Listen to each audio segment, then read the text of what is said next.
Bonjour à toutes et bonjour à tous. Je suis très honoré de faire cette présentation aujourd'hui devant vous. Pour faire une brève présentation, moi je suis à la fois dentiste et à la fois prothésiste. Je suis un peu prostodontiste. J'adore la prothèse complète.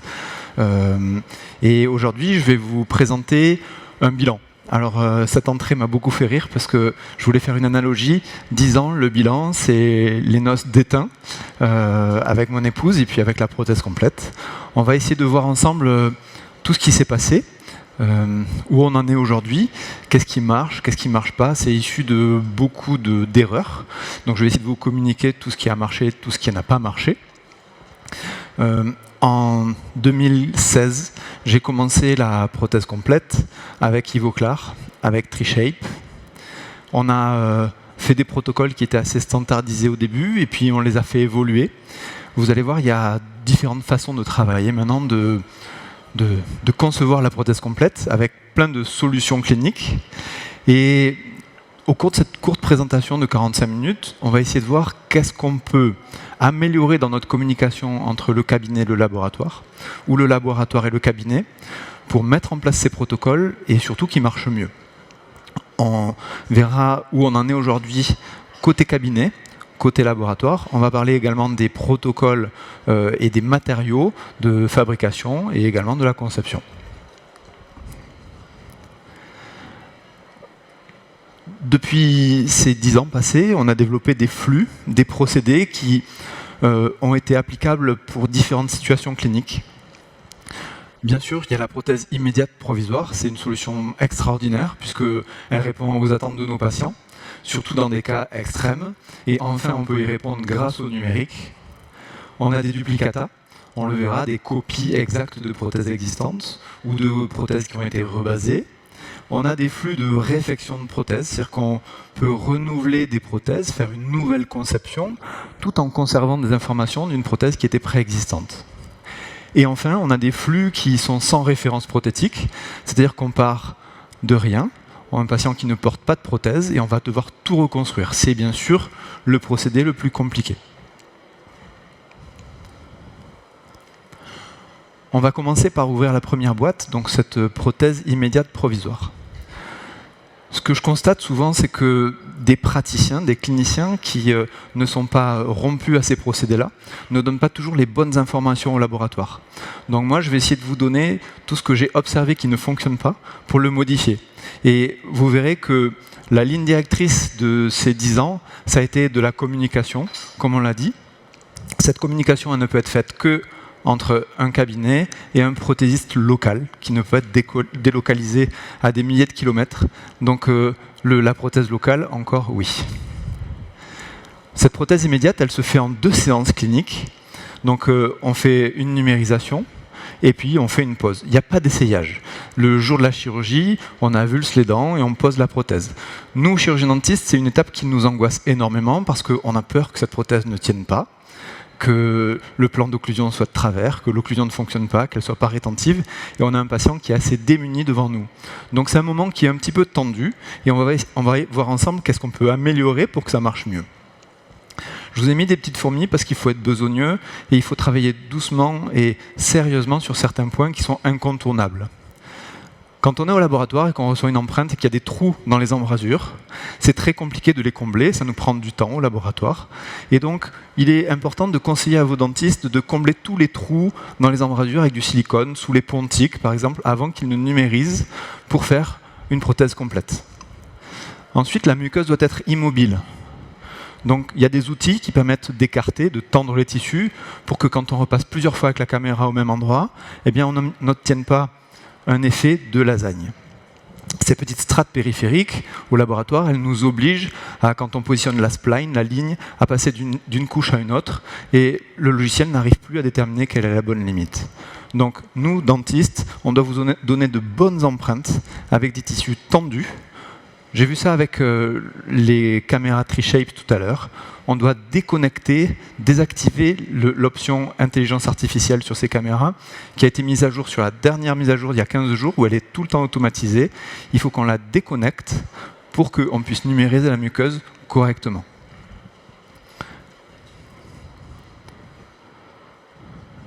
Ensuite, il faut qu'on enregistre un rapport inter-arcade. Ce rapport inter-arcade, il n'est pas toujours aisé de le faire quand on a des édentements qui sont décalés. On doit trouver des outils. Parfois, il faut que votre dentiste soit ingénieux, qui mette des points de calage avec du composite sur un reste radiculaire, qui viennent bloquer le rapport, qui est un rapport inter-arcade approché. On peut le bloquer également avec du silicone d'occlusion. On peut faire des ponts avec de la résine Duralé, des résines autopolymérisables. On trouve des outils pour bloquer ce rapport. Et si on a des grands décalages, il reste une dent maxillaire, une dans la mandibule, eh bien on va demander à notre prothésiste de nous faire des maquettes d'occlusion. On pourra prendre un rapport inter-arcade avec ces maquettes d'occlusion, et dans le protocole de numérisation, au cabinet, on cochera dans notre bon de commande de la caméra empreinte préopératoire. Et on viendra numériser les maquettes d'occlusion une fois le rapport fait, en dehors de la bouche, puis on les mettra en bouche et on numérisera le rapport avec les maquettes en place. La communication, c'est à nous de la faire correctement pour dire au laboratoire où aller, surtout en prothèse immédiate, parce que les dents ont égraissé, ont bougé. Il faut absolument qu'on donne des informations sagittales, verticales, quitte à tracer des éléments avec des marqueurs, des crayons sur les dents restantes. Nous, au cabinet, on doit absolument exporter des fichiers qui contiennent la couleur, du PLY ou du DCM, pour que le laboratoire puisse travailler correctement. Les outils qui sont bien sûr à la mode, c'est le Digital Smile Design, mais ce n'est pas un outil qui est superflu, c'est un outil du quotidien. C'est-à-dire qu'on doit, on doit absolument donner les informations au laboratoire. Et ces informations de positionnement de bord libre, d'orientation du plan d'occlusion, eh bien, au laboratoire, on pourra les inclure dans la conception numérique. Le Digital Smile Design, il trouve vraiment toute son application en prothèse immédiate. Quel que soit le logiciel de Digital Smile Design, votre clinicien doit vous exporter ce type de fichier avec juste le calque périphérique.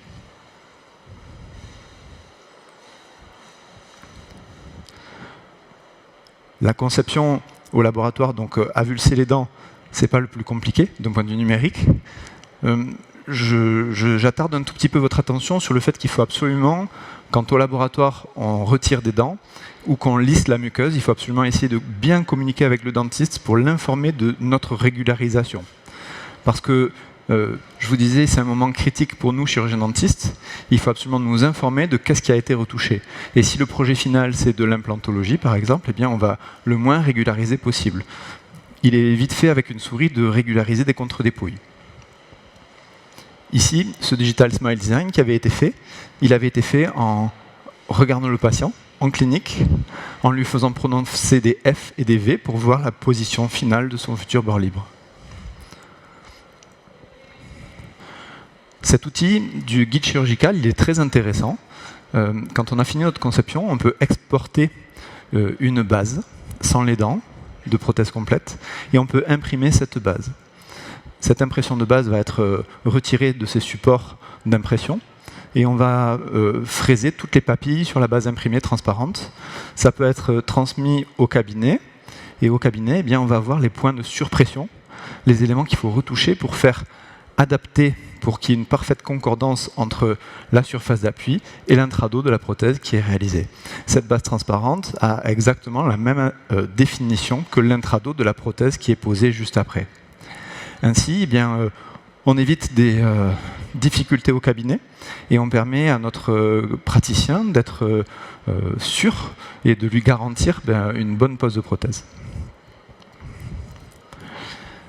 Ce protocole, avec des prothèses immédiates, eh bien, il nous ouvre les possibilités d'utiliser à peu près tous les types de fabrication. En général, on usine des arcs dentaires ou des dents plutôt que d'utiliser des dents du commerce, parce que souvent, on adapte cette face occlusale à l'arcade antagoniste. Donc très souvent, les protocoles qui sont utilisés sont avec de l'usinage des dents au minimum. La base, elle est soit usinée, soit imprimée. Donc les points à retenir, c'est la communication clinique entre le dentiste et le labo, essentiel. À vous de former un petit peu vos dentistes pour qu'ils vous donnent les bonnes informations et qu'ils vous prennent les bonnes empreintes.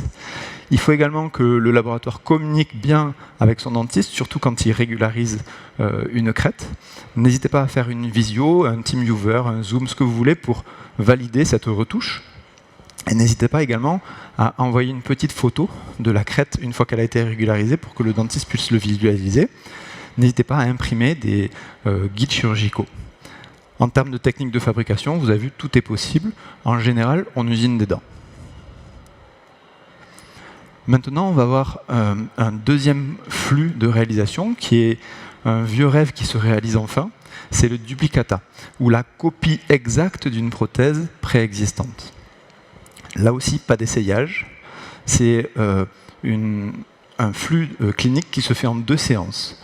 La première étape, c'est on prend une prothèse, soit on fait une empreinte de rebasage, soit on ne fait même pas d'empreinte de rebasage. On la numérise soit au cabinet, soit au laboratoire. Et ensuite, eh bien, côté laboratoire, on va pouvoir concevoir une copie exacte de cette prothèse. Alors, c'est quoi l'indication de ce type de flux? C'est des patients qui ont une prothèse qui va très bien. Qui va très bien d'un point de vue occlusal principalement. Je pense à des prothèses gériatriques en EHPAD qui sont usées, et c'est les vieilles pantoufles, et si vous la mettez, cette patiente-là, en mocassin, elle ne va pas supporter les mocassins. Donc garder l'usure occlusale et la morphologie qui est tout à fait fonctionnelle, c'est très intéressant.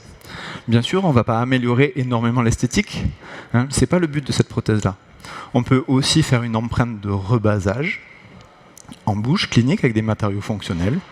Et ensuite, une fois tout numérisé, eh bien, le prothésiste pourra concevoir une copie de la prothèse, mais améliorée. Ici, c'est des diapositives que m'a prêté mon ami Jean-Charles Estrade. J'appuie sur un point très très important. Il faut couper, nous au cabinet, le matériau d'empreinte pour dégager tous les collets. Ça fait partie de la communication essentielle. Au laboratoire, on ne va pas positionner des dents, vous le voyez, c'est une segmentation. Juste, on sépare 2 fichiers, un arc dentaire ou plusieurs morceaux de dents d'une base. Et ensuite, on viendra lisser la jonction. Donc, si le dentiste ne vous sectionne pas ici le matériau d'empreinte et ne vous donne pas une information correcte, vous ne pourrez pas définir comme il faut le coller. Là aussi, communication. En termes de temps de travail, c'est une prothèse qui est assez rapide à faire au laboratoire. En termes de conception, on est entre 10 minutes et 15 minutes. Le protocole de numérisation, si votre dentiste le fait, ça peut être celui-ci. C'est celui qui est préconisé par TreeShape avec des caméras. On numérise tout l'extrado. Et alors qu'on est en train de numériser tout l'extrado, face vestibulaire et face palatine, on va venir également numériser un tout petit morceau de l'intrado.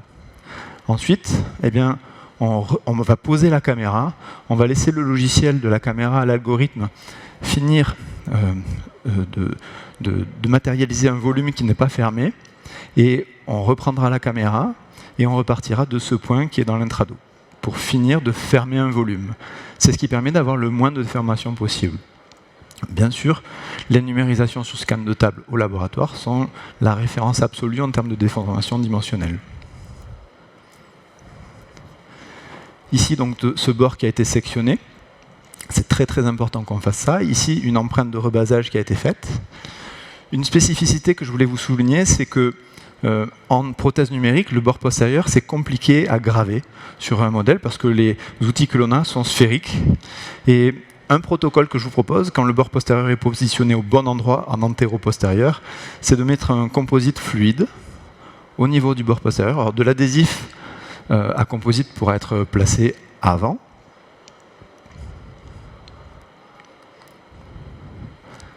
Ensuite, on va venir en bouche, on va placer la prothèse, donc après l'empreinte de rebasage, juste au contact de la papille rétro-incisive. En palatin, on ne touche pas, et la patiente va commencer à faire un A.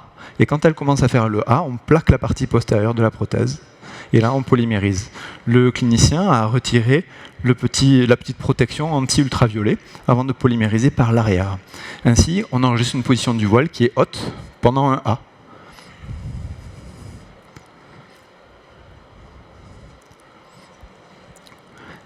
Quand on travaille sur un bord postérieur, on a une augmentation de la rétention qui est magique. C'est environ un tiers de la rétention de la prothèse maxillaire, donc autant ne pas s'en priver.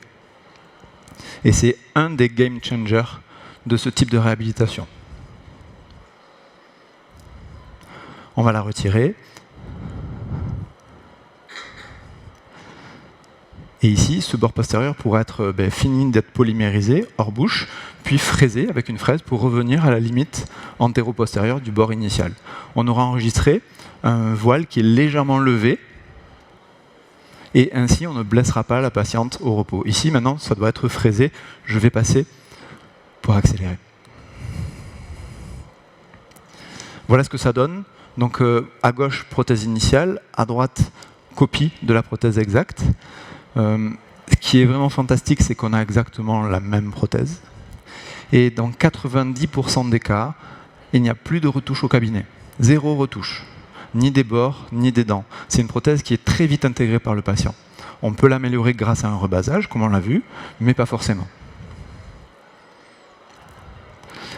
Ce qui est fantastique, c'est la précision. Vous voyez le type d'occlusion qui n'était pas parfaite sur cette prothèse, mais qu'on retrouve exactement avec la copie.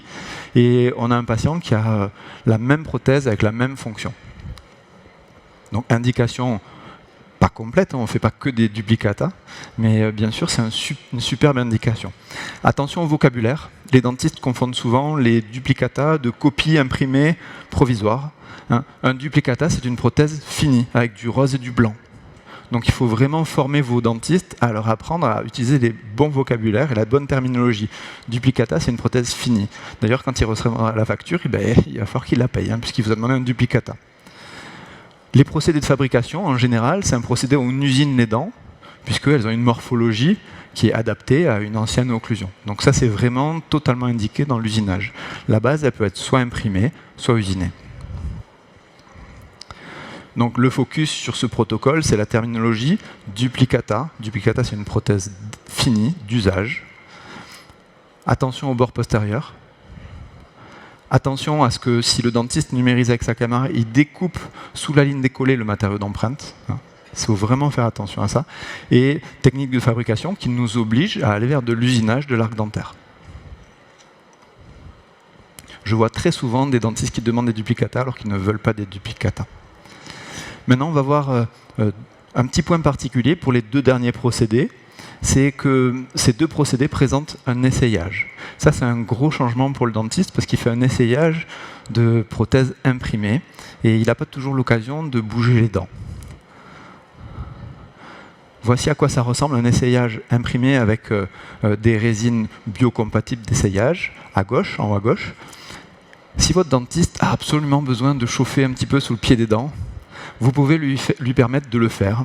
Et vous pouvez tout à fait imprimer la base, imprimer les dents, les mettre l'une contre l'autre, faire une clé vestibulaire en silicone, putty, laisser prendre tout ça, sortir l'arc dentaire, sortir le silicone, fraiser toutes les papilles de la base, remettre tout ça dans le silicone et faire couler depuis le côté palatin de la cire. Ainsi, il pourra déplacer les dents, si vous disquez un petit peu à certains endroits, il pourra reprendre la main s'il est perturbé par le fait de ne pas pouvoir bouger ses dents. La couleur, plutôt du beige, du gris, pas trop clair. Parce que sinon, on ne voit pas bien les délimitations entre les collets et les dents. Maintenant, on va détailler le protocole de réfection de prothèse. C'est un protocole que j'affectionne tout particulièrement parce qu'on se sert de l'ancien pour faire du nouveau. C'est quelque chose que je pratique, je pense, 60% du temps. Voilà ce qu'on reçoit parfois au laboratoire. Je dis on reçoit parce que moi je fais du laboratoire aussi, j'adore ça. Et parfois je reçois des travaux que m'envoient certains collègues. Et alors ça c'est pas un travail qui a été fait par un de mes collègues, mais c'est une photo qu'on m'a prêtée. Mais voilà ce qu'on peut recevoir. Si nous dentistes on ne donne pas les bonnes indications au laboratoire, forcément ça marche pas. La technique de réglage de bourrelet c'est complexe, c'est difficile. Si ça marche pas et ça marche aussi peu, c'est parce que c'est complexe. Donc ne cassons pas trop de sucre sur le dos sur nos dentistes. Bien sûr, c'est difficile. Peut-être on peut leur proposer d'autres solutions. La technique de réfection, c'est une de ces solutions. Deux procédés possibles.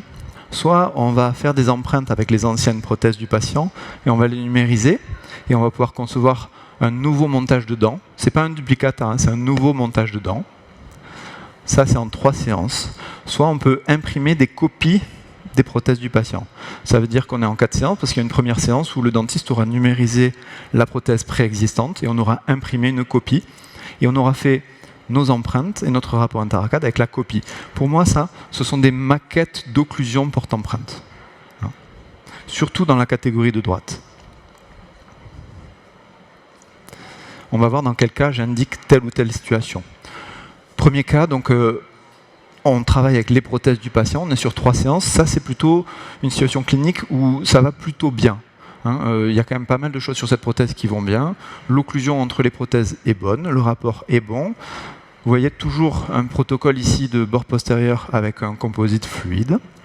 Et le dentiste devra donner les bonnes indications au prothésiste pour positionner correctement les dents.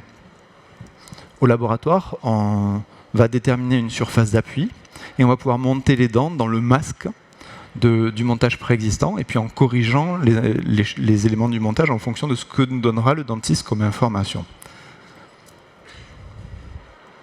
Ce qui est très intéressant, c'est de garder le préexistant pour le corriger. Il faut que nous, dentistes, on s'oblige à critiquer ce qui existait pour l'orienter et pour améliorer la situation. Donc ça n'oblige pas uniquement à faire un banc de prothèse en disant flux de réflexion de prothèse refait à l'identique, parce que ça, sinon on fait un duplicata. Mais ça nous oblige à réfléchir où est le point interincisif, où est le plan d'occlusion, où est la ligne décollée, est-ce que nos rapports intercrêtes sont bons, est-ce qu'on veut qu'on sorte ou qu'on rentre les dents par rapport au volume de l'ancienne prothèse. L'autre option, c'est celle avec des copies intermédiaires imprimées. Donc ça, c'est très intéressant dans une situation où il y a un peu plus de travail, où on doit modifier certains éléments. On imprime des copies, et avec, on va pouvoir faire des empreintes et un rapport interarcade. Pour moi, c'est des maquettes d'occlusion, comme s'il y avait des bourrelets. On peut fraiser, on peut mettre du composite, on peut mettre de la cire, on peut tout changer. Par contre, ça veut dire qu'on touche au rapport interarcade, et ça veut dire que votre dentiste se retrouve un petit peu dans la situation avec les bourrelets de tout à l'heure, avec des risques d'erreur d'enregistrement. Ça ouvre sur 2 situations. Donc soit votre dentiste a porté le bon diagnostic et l'occlusion d'intercuspidation maximale, l'OIM, des prothèses amovibles complètes existantes est correcte, et elle correspond à une position physiologique musculo-articulaire. La relation centrée ou mieux équilibrée, on l'appelle comme on veut. Le patient ferme tout le temps dans la même position, il a une pression musculaire équilibrée des 2 côtés. Ça, c'est facile. Deuxième situation, eh bien, c'est environ 50% du temps. Parce que moi, je me suis beaucoup trompé, je me suis cassé les dents là-dessus. 50% du temps, notre patient, avec ses anciennes prothèses, il a un rapport qui est erroné. Donc nous, dentistes, il faut qu'on soit très attentifs à cette situation-là et à diagnostiquer la différence entre sa position musculo-articulaire et la position d'OIM des prothèses existantes. Donc si la position d'occlusion entre les prothèses ne correspond pas à une position physiologique et réitérative, c'est-à-dire que clairement il y a des prématurités sur le chemin de fermeture, il va falloir qu'on modifie certains éléments, c'est ce qu'on va voir en quelques diapositives. Situation 1, le patient quand il ferme, c'est parfait. Donc là on va lui demander juste de faire une empreinte. Donc on met nos matériaux d'empreinte, c'est lui qui fait l'empreinte, c'est pas nous. Hein. Il porte déjà ses prothèses, c'est très facile, c'est ce qu'on va voir maintenant. Donc on a mis tous les matériaux, il fait tous ces mouvements de langue, de lèvres, je ne vais pas vous détailler tout ça aujourd'hui.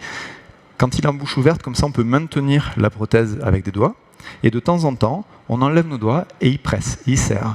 On appelle ça une empreinte sous pression occlusale, alternée. C'est celle qui est la plus reproductible, parce qu'il n'y a pas un praticien qui appuie plus d'un côté que de l'autre. Cette empreinte-là, c'est celle qui sera la même quand on la refera, si on doit la refaire 3 semaines après. Une fois qu'on a fait notre empreinte sous pression occlusale alternée, ensuite on pourra bloquer le rapport interarcade. Je sais qu'en laboratoire on n'aime pas trop ces silicones d'occlusion, mais dans ce cas-là, il est indiqué. C'est juste pour avoir un engrainement qui est amélioré.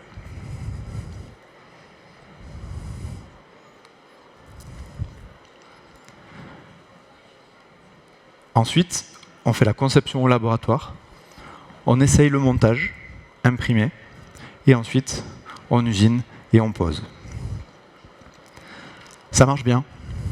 Ça marche tellement bien que dans à peu près 50 à 60% des cas, on n'a pas de retouche de cette prothèse.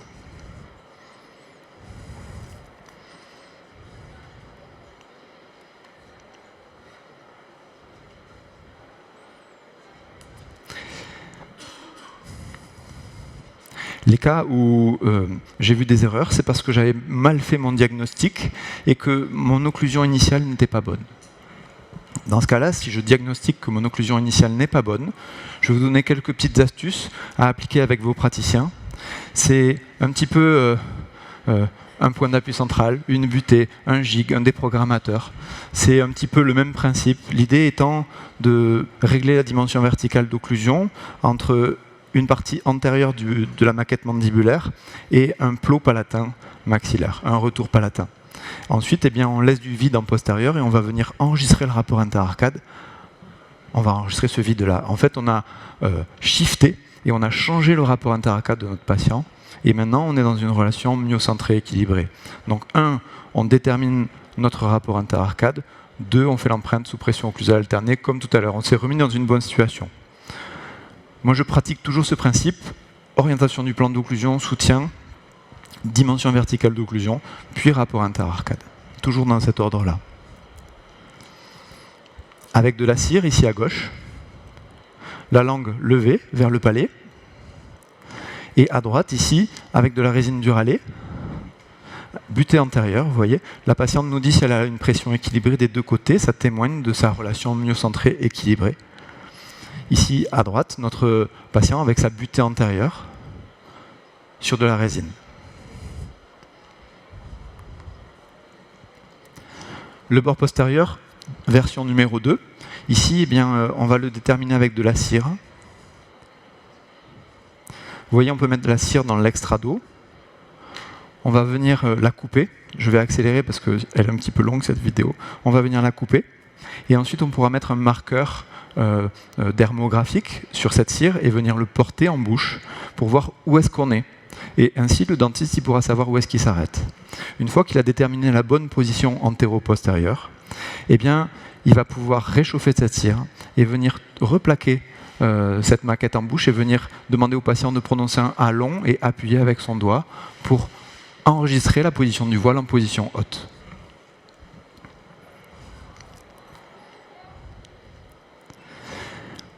Une fois qu'il a fait ça, il peut faire son empreinte de la surface d'appui. Vous voyez ici la cire en postérieur qui perce, hein, c'est normal. C'est parce qu'on soutient légèrement le voile du palais. Ça sera toujours mieux. Il n'y a rien à graver en numérique. Ça sera toujours mieux que d'aller mettre un coup de spatule sur un fichier numérique.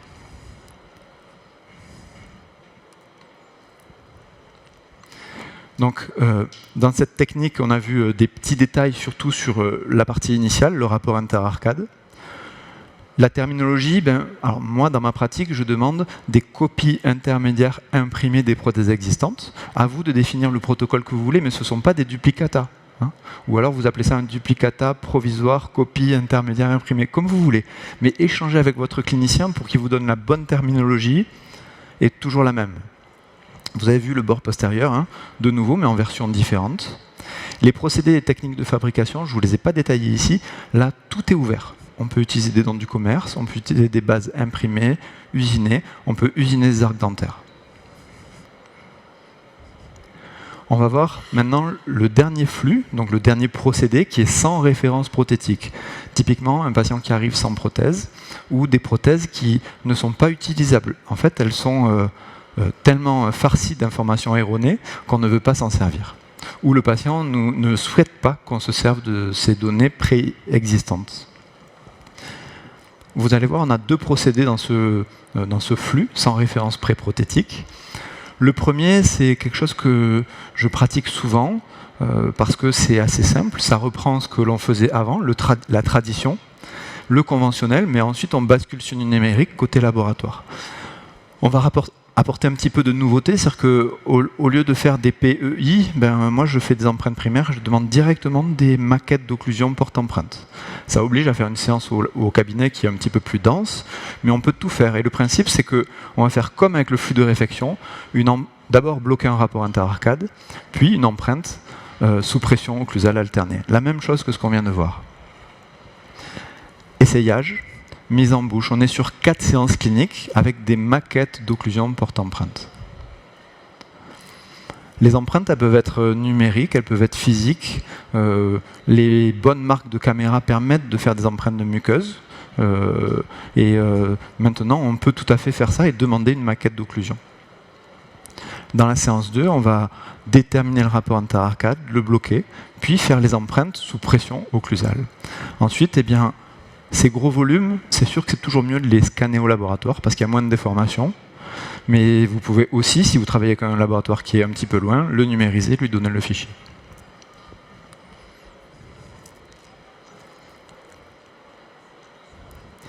Voici notre patiente qui voulait absolument pas que j'utilise ses anciennes données pré-prothétiques. Réglage de la maquette d'occlusion, rapport interarcade, puis empreinte sous pression occlusale. J'appelle ça le procédé des petits malins. Au laboratoire, ce qui est génial, c'est qu'on a tout qui est numérisé, on va pouvoir déterminer des bases, et le masque du bourrelet, on s'en servira pour vraiment suivre le profil de montage pour monter les dents.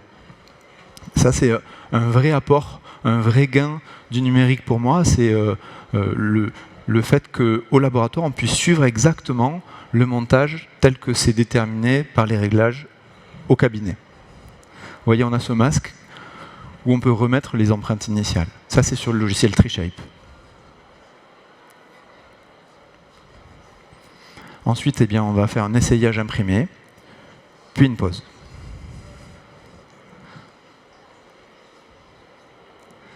Donc, dans ce procédé, moi, je demande au laboratoire, je fais une empreinte primaire, je demande au laboratoire des maquettes porte-empreinte avec base rigide. Voilà. Le bord postérieur, c'est le même procédé qu'on a vu tout à l'heure, soit après les empreintes avec du composite fluide, soit avant les empreintes avec de la cire de laboratoire.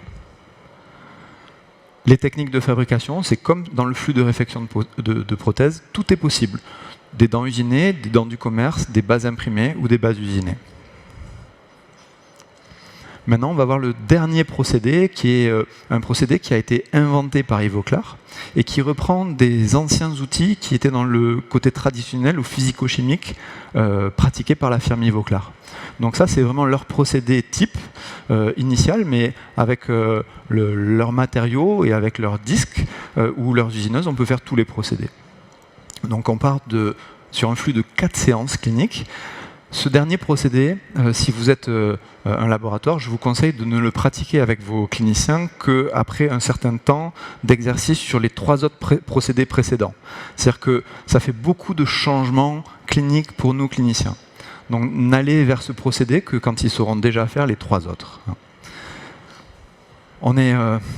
Malheureusement, on est un petit peu en retard sur vous, sur le côté numérique, et l'accès au changement, on y va, mais plus doucement. Lors de la séance 1, on fait des empreintes qui peuvent être physico-chimiques ou numériques. Ça marche. Ensuite, on va prendre un rapport interarcade approché avec un outil qui s'appelle le centric tray. C'est un petit outil plastique. Et on va mettre du silicone putty. On va faire mordre le patient dessus. C'est un rapport interarcade approché, avec une dimension verticale d'occlusion de repos, moins de 3 mm. Si vous développez ce protocole, allez au cabinet pour voir comment fait votre clinicien. Faites-le main dans la main, et vous le faites avec vos praticiens experts, les 3-4 avec lesquels vous entendez le mieux, et avec qui tous les autres protocoles marchent. Enfin, on va orienter une orientation du plan d'occlusion, et ça, on va le donner au prothésiste pour qu'il puisse concevoir des maquettes d'occlusion qui sont parfaites. Dimension verticale de repos, moins de 3 mm.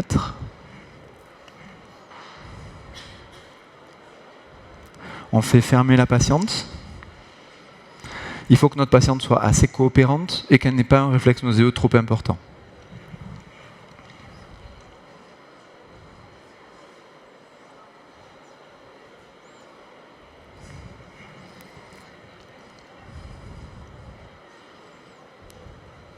Ensuite, on met un outil extraoral pour orienter le plan d'occlusion en frontal et en sagittal.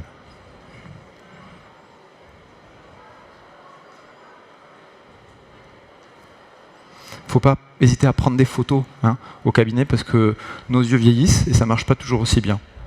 Ensuite, on va mesurer la hauteur du futur bord libre incisif avec un outil qui s'appelle le papillomètre, qu'on trouve soit chez Candulor, en achat unique, soit au dos des teintiers Vivaudan SPE de chez Ivoclar. Il y a un petit papillomètre. On le place sur la papille rétro-incisive et on va mesurer la hauteur de notre futur incisive centrale maxillaire. Là, on a tout au laboratoire. On a la position en Z du plan d'occlusion devant, son orientation, et on a nos deux empreintes qui sont dans l'espace l'une par rapport à l'autre. Donc voilà comment ça se passe. On va rentrer les données de l'UTS-CAD et on va orienter le futur plan d'occlusion entre nos deux maquettes. On va construire un bourrelet. Ce qui est absolument génial avec ce bourrelet, c'est qu'on peut vraiment faire des coupes et mieux le positionner encore que quand on le fait à la main avec une spatule à cire. D'expérience, je fais une dizaine de cas cliniques avec ce procédé par an et je crois qu'il m'est arrivé que 2 fois de reprendre un petit peu le soutien du bourrelet. Ensuite, on positionne un outil qui s'appelle le Gnatometre 4. C'est un outil avec le point d'appui central, un petit peu comme tu en as parlé tout à l'heure. C'est une autre forme de point d'appui central, comme le centrofix, voilà. C'est génial, c'est issu de l'art gothique de Guizy, c'est ce qu'a développé M. Dabadi, tu en parlais tout à l'heure, voilà, c'est un nanomètre qui a développé ça aussi. Ce qui est fabuleux avec ce point d'appui central, c'est que le praticien va faire glisser le patient et que le rapport interarcade, il n'est plus praticien dépendant, il n'est que patient dépendant. En fait, c'est lui qui vous donne la position. Ça plaît beaucoup au laboratoire, bien sûr, puisque on a des rapports interarcades qui sont moins erronés. Dans la deuxième séance, c'est une séance un peu longue. On va faire des empreintes sous pression occlusale alternée. On va revérifier notre dimension verticale d'occlusion. On va revérifier l'orientation du plan d'occlusion. Et puis, on va déterminer et enregistrer le point d'appui central, ici, avec la relation myocentrée. La croisée des chemins, c'est la bonne position. Voilà, deuxième étape donc, de l'orientation du plan d'occlusion avec ces maquettes qui ont été construites au laboratoire. En général, on change de 1-2 degrés par rapport à la position initiale.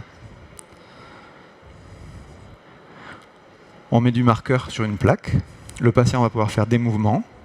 Et ensuite, on va enregistrer cette position. Une fois qu'on aura fini d'enregistrer tous ces éléments-là, eh bien, on pourra numériser soit au laboratoire, soit avec notre caméra intraorale, l'ensemble des éléments.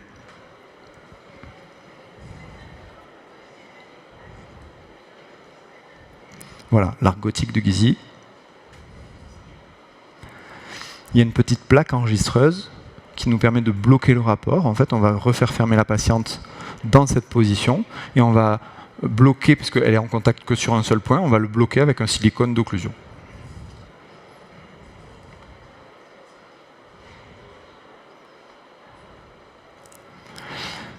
Alors, ce procédé avec le système Ivoclar, mais aussi avec les autres flux dont je vous ai parlé, il nous amène à des situations un petit peu cocasses.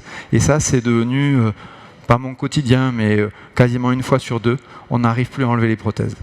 On n'arrive plus à enlever les prothèses, alors parce qu'on a eu des protocoles qui étaient bien menés cliniquement, mais aussi parce que le numérique au laboratoire nous a permis d'avoir du 1 pour 1 entre l'empreinte initiale et la prothèse finie.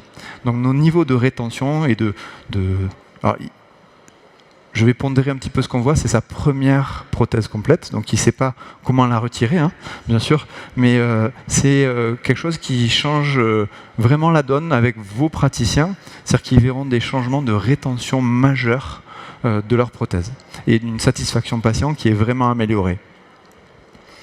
Donc dans ce protocole Ivoclar, on a vu qu'il y a des techniques cliniques qui sont très particulières. Il faut se former à ça. Hein. C'est compliqué de se lancer tout seul dans ce protocole. Il faut un petit peu se cultiver là-dessus. Et ça, c'est en partenariat entre le prothésiste et le dentiste. Le prothésiste de proximité. La terminologie ici, c'est un flux Ivoclar ou professionnel ou 3D biplate. C'est comme ça que ça s'appelle. Le port postérieur, c'est la même chose que pour les 2 procédés précédents. Hein. Soit à la cire, soit au composite fluide. Les techniques de fabrication, on peut tout faire. Soit usiner des dents, soit mettre des dents du commerce. Et les bases, elles sont soit imprimées, soit usinées. Alors, quelques clés du succès pour finir. Pour moi, le numérique, il apporte surtout ça. C'est le réglage de l'occlusion. L'occlusion intégralement équilibrée, ce qu'on a toujours souhaité faire sur articulateur et qui est si compliqué à obtenir, eh bien, on peut l'obtenir avec un articulateur numérique, programmé soit avec des valeurs moyennes, soit avec des valeurs individuelles. On a des mouvements côté travaillant, côté non travaillant, des mouvements en propulsion. On fait un rodage progressif. Avec Jean-Charles Lestrade, on a défini que ce rodage, on le fait au détriment de la mandibule, pas du maxillaire quand on fait notre conception, sinon on va perdre le côté esthétique. On enlève 0,10 ou 0,20 mm à chaque parcours. Ça, c'est sur le logiciel TreeShape. Et ainsi, eh bien, on a une angulation intercuspidienne mandibulaire qui s'aplanit un petit peu. On a des patients qui se trouvent confortables en relation myocentrée, mais aussi dans des positions de propulsion intermédiaires. En fait, ils sont tout le temps bien. Et ça, je ne l'ai jamais constaté aussi fréquemment qu'en prothèse complète numérique. Maintenant, un dernier point sur les procédés, sur les matériaux et les procédés de fabrication. On peut usiner des bases ou imprimer des bases. Les deux fonctionnent correctement. En termes de précision dimensionnelle, ici c'est le gold standard, ici c'est un tout petit peu moins bien. On peut mettre des dents du commerce dessus. On peut aussi imprimer des bases et usiner des arcs dentaires qu'on colle dessus. On peut aussi usiner des bases et usiner des arcs dentaires qu'on colle ensemble, un pour un, fini. Et on peut aussi faire des procédés d'oversized milling, c'est-à-dire ce sont des procédés où on va finir un usinage après collage, on va le voir. Et on peut également usiner des arcs dentaires en même temps que des bases sur des disques qui sont bicolores. Tout d'abord, on va voir le premier procédé ici, tout en haut. Donc, base finie, arc dentaire fini. Donc ça, c'est ouvert à peu près toutes les usineuses, soit avec des ioniseurs, soit avec de l'humide. Ça amène à faire un collage après finition d'usinage. Deuxième procédé, ça c'est quelque chose qui est vraiment porté par Ivoclar. Ça s'appelle le sur-usinage en quelque sorte. Donc on va faire un usinage grossier de la base, mais parfaitement du pied des dents. On va faire un usinage grossier de l'arc dentaire, mais parfaitement du pied des dents. On les colle ensemble et on remet en usinage pour finir l'usinage. C'est le procédé oversized milling. Ça, ce procédé, il nous garantit une occlusion qui est parfaite. Et quel que soit le collage, en fait, on a toujours du 1 pour 1 entre le fichier initial et la prothèse de sortie. Ça nous amène aussi à avoir très peu de retouches, de polissage, puisque c'est quelque chose qui est très bien repris avec des limites qui sont très propres. Dans l'oversized milling, il faut porter une attention particulière à la reprise des embrasures avec des disques. Ça permet d'avoir quelque chose qui est plus propre et d'aller dans des détails de séparation entre les dents d'un point de vue visuel qui est quasiment comme quand on avait des dents unitaires. Le diamètre de notre fraise de finition, en général, c'est 0,5 mm, donc c'est vrai que ça ne peut pas permettre d'aller définir une séparation entre les dents très propre. Donc nous, côté laboratoire, à nous de reprendre avec un disque, avant collage, bien la séparation entre nos dents. Ça, c'est l'oversized milling, une fois collé. Et avant reprise d'usinage. Ensuite, on met dans la machine. Et ça repart pour une finition d'usinage. Et à droite, eh bien, c'est la prothèse finie. On est sur une précision de 4 à 5 microns. Donc on est vraiment sur le 1 pour 1 par rapport à l'empreinte et au rapport interarcade. Et c'est ce qui permet qu'on ait ces niveaux de rétention que l'on n'avait jamais obtenus avant.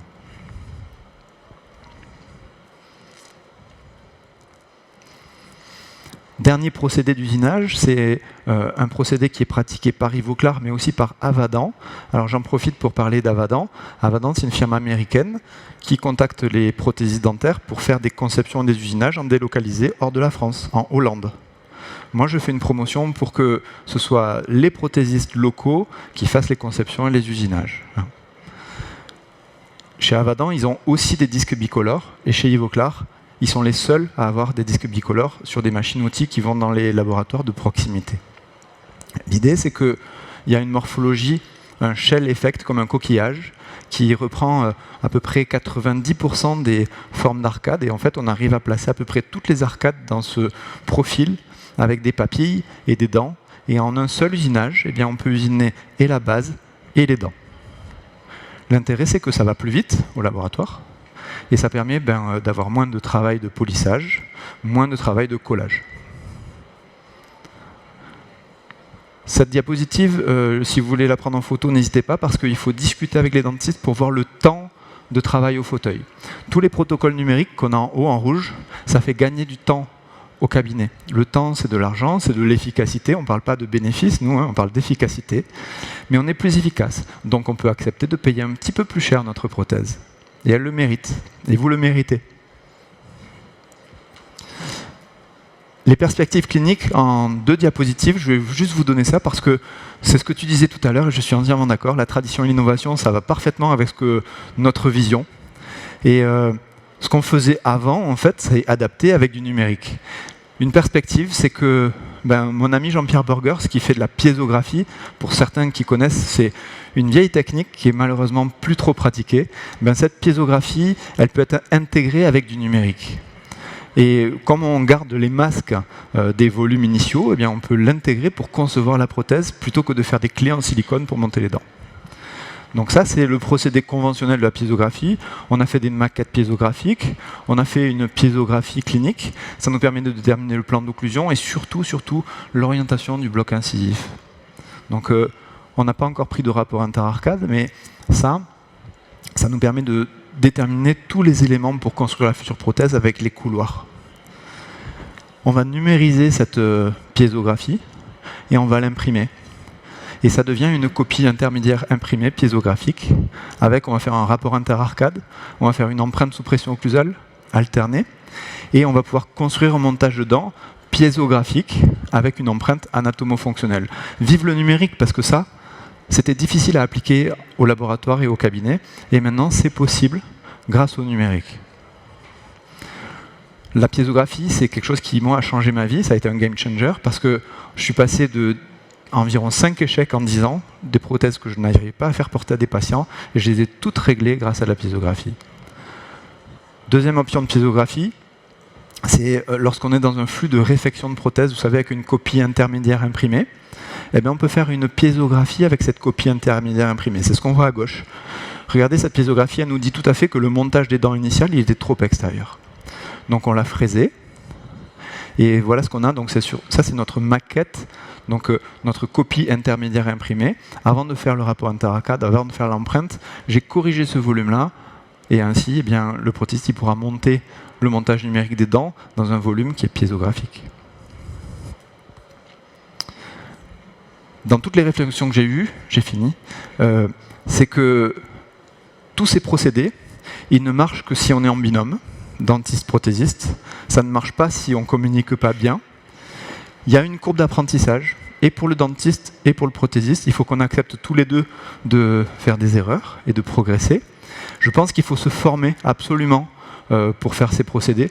Au laboratoire, c'est une évidence parce que c'est complexe, les logiciels, mais les cliniciens, parfois, ils s'y lancent sans formation, et il y a quelques formations qui sont données autour de la prothèse complète numérique. Moi, j'en fais une dans le cadre des formations à Toulouse, mais il y en a aussi chez Ivoclar, où en binôme, prothésiste et dentiste, il y a des formations qui permettent de voir les deux côtés et d'améliorer nos pratiques et d'améliorer notre communication. Je vous remercie beaucoup, j'espère que vous êtes convaincus et que vous pourrez convaincre vos cliniciens de développer la prothèse complète numérique.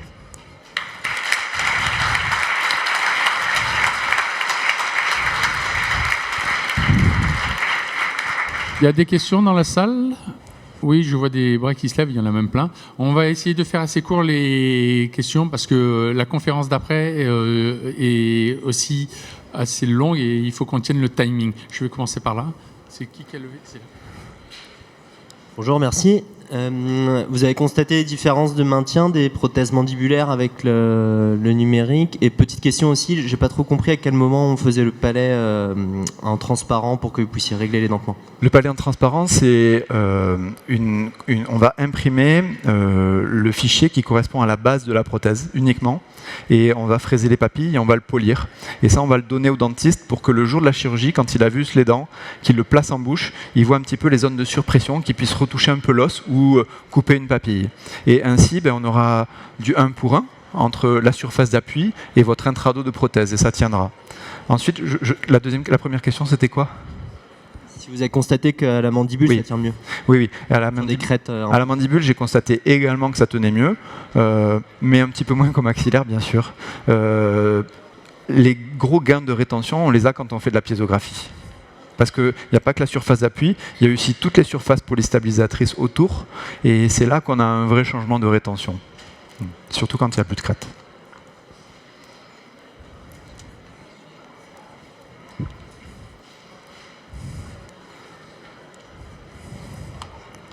Pourquoi au niveau des dents, vous parlez qu'on ne peut pas les imprimer? Enfin, c'est pas conseillé. Alors, on peut les imprimer. Moi, j'ai pas de retour sur l'esthétique qui me satisfasse suffisamment pour les dents imprimées pour l'instant, ni en termes d'usure. Je pense que c'est quelque chose qui va évoluer, hein, mais pour l'instant, ça m'a pas donné satisfaction. Voilà, je vous ai fait mon retour de 10 ans. Je me réengage facilement pour les 10 ans prochains dans un mariage avec cette prothèse complète numérique, et peut-être que ce que je dis aujourd'hui, dans 10 ans, ça ne sera plus le cas, et on imprimera les dents. C'est ça. Pour une prothèse provisoire, on peut envisager d'imprimer des dents, bien sûr, parce que ça permet de réduire les coûts pour le prothésiste et pour le dentiste. Et malgré tout, des fois, quand on veut réduire les coûts, moi, ce que j'aime bien faire, c'est imprimer la base et usiner l'arc dentaire, parce que c'est quand même plus esthétique pour le patient, et ça apporte un petit complément de résistance mécanique à cette base imprimée. Oui. Comment est-ce que vous réalisez l'enregistrement de l'empreinte piézographique ? Pour la piézographie, il y a plusieurs types de piézographie. Le livre de Jean-Pierre Borgers, il a écrit un livre qui est à mi-chemin entre les prothésistes et les dentistes. Donc il est très intéressant, il est sous forme de BD. Vous verrez, il y en a plein de formes. Il y en a qui peuvent être analytiques, c'est-à-dire qu'on est avec une copie interminaire imprimée et on va mettre du silicone light. On met la copie en bouche et on en met sur toute la face vestibulaire, par exemple, et toute la face linguale. Et ensuite, on va demander au patient de prononcer certains sons. La piézographie, c'est un équilibre entre les pressions musculaires labiales et linguales. Donc on demande au patient de compter de 1 à 10. Ensuite, on lui demande de dire « c'est ma tante, c'est à ma tante » 2 fois. Ensuite, on lui demande de dire « me, te 2 » 2 fois. Et ensuite, des te 2, une dizaine ou une quinzaine de fois. C'est très sérieux, on ne rigole pas quand on le fait avec le patient, on lui demande de faire des articulations fortes, et ce sont des sons qui nous donnent des positions de pression moyenne et de langue et de lèvres, et ainsi on a nos couloirs prothétiques qui se dessinent, on a même le plan d'occlusion qui se dessine, et ce plan d'occlusion il est donné un peu par la lèvre et un peu par la langue. Ah, il y a une dame encore là-bas. Allez, la dernière question. Par rapport à la prise d'empreinte que vous avez fait au niveau postérieur, quand vous avez demandé à la patiente d'annoncer le A, et vous l'avez fait en composite, pourquoi pas le réaliser juste avec un joint périphérique, avec de la pâte de Kerr? Alors, pourquoi pas le réaliser avec d'autres matériaux? Parce que les autres matériaux, ils vont avoir une prise qui sera différente. Alors, la pâte de Kerr, elle est complexe à utiliser parce que parfois, elle a une compression qui sera parfois trop forte sur le bord postérieur, en dehors de brûler le patient. En effet, le composite va juste venir combler un vide. Il ne va pas être trop compressif. C'est en ça que le composite est intéressant. Mais on peut aussi le faire avec une pâte de Kerr. Ouais. Voilà. Tous ces procédés marchent bien parce qu'ils sont rodés, qui fonctionnent, et parce que tous les matériaux qui sont mis à disposition au final aussi ont des hautes propriétés.